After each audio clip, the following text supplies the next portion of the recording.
Alright. I bought one of these, well, let me back you up. Filming with, I got one hand. One hand because the other one's on the camera. But, had a little bit of issue with my garden hose. The temperature dropped to 6 degrees. Wouldn't you know, this little guy gave up and needed a replacement. Well, I didn't want to do one of those typical crappy ones where they got the worm drive clamp and everything. So went over to the Amazon store, my own money. You gotta specify these days. But one of these STYDDI, whatever you want to call it, garden hose repair kits, because it does not have the stupid clamp that I hate.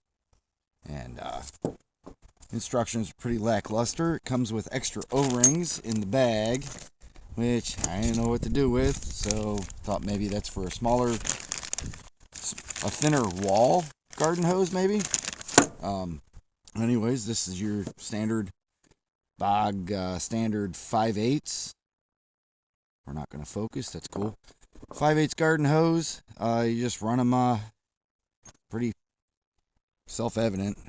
Well, to me, maybe not to you. No insult intended. You slide this guy on, and you take this, you push it on the freshly cut part. You know, you push and twist till it seats, till the garden hose seats right up against that edge right there. If part of this video would be in focus, that'd be awesome, right? And then 2 crescent wrenches, one to hold this guy, one to spin that one up, and yeah, it's under pressure right now.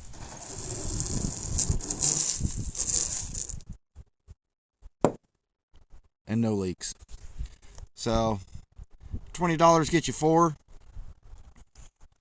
As of right now, I'm impressed. It's doing the thing it's supposed to do.